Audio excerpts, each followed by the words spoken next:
ನೀವು ಟೊಮೆಟೊ ಕೃಷಿ ಮಾಡ್ತಿದ್ರೆ ನಿಮ್ಮ ಎಲೆಗಳ ಮೇಲೆ ಚಿಕ್ಕ ಕಂದು ಬಣ್ಣದ ಸುಟ್ಟ ಹಾಗೆ ಸ್ಪಾಟ್ಸ್ಗಳು ಕಾಣ್ತಿದೆಯಾ? ಎಲೆಗಳ ತುದಿಯಲ್ಲಿ ಅರಿಶಿನ ಬಣ್ಣಕ್ಕೆ ತಿರುಗಿದೆಯಾ? ಕಾಂಡಗಳು ಸುಟ್ಟ ಹಾಗೆ ಆಗಿ ಅಗಿಗಳು ಸಾಯುತ್ತಿದೆಯಾ? ಕಾಯಿಗಳ ಮೇಲೆ ಕಪ್ಪಾದ ಹಾಗೆ ಆಗಿ ಸುಡುತ್ತಿದೆಯಾ? ಇದು ಒಂದು ಟೊಮೆಟೊ ಬೆಳೆಯಲ್ಲಿ ಮಾರಕ ಬಲೈಟ್ ರೋಗ, ಅಂದ್ರೆ ಬೆಂಕಿ ರೋಗ. ಇದನ್ನ ನಿಯಂತ್ರಿಸೋಕೆ ನೀವು ಜಾಗೃತದಿಂದ ಕಾರ್ಯನಿರ್ವಹಿಸಬೇಕು. ಹೊಲ ಅಥವಾ ಗದ್ದೆಯಲ್ಲಿ ನೆಲಗಳು ಜಾಸ್ತಿ ಹಸಿ ಹಿಡಿಯದ ಹಾಗೆ ನೋಡಿಕೊಳ್ಳಬೇಕು. ಅಗಿಯಿಂದ ಅಗಿಗೆ ಚೆನ್ನಾಗಿ ಸ್ಪೇಸಿಂಗ್ ಇಡಬೇಕು. ಟೊಮೆಟೊ ಫ್ಲೋಟ್ ಅನ್ನು ಸ್ವಚ್ಛವಾಗಿ ಇಟ್ಟು ರೋಗದ ಇನಿಷಿಯಲ್ ಸ್ಟೇಜ್ ಅಲ್ಲೇ ಕಂಟ್ರೋಲ್ ಮಾಡಬೇಕು.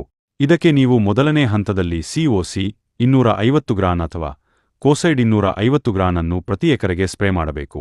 ಎರಡನೇ ದಿನ ರಿಡೋಮಿಲ್ ಗೋಲ್ಡ್ 500 ಗ್ರಾಂ ಮತ್ತು ಸ್ಟ್ರೆಪ್ಟೊಸೈಕ್ಲಿನ್ 48 ಗ್ರಾಂ ಪ್ರತಿ ಎಕರೆಗೆ ಡ್ರೆಂಚ್ ಮಾಡಬೇಕು.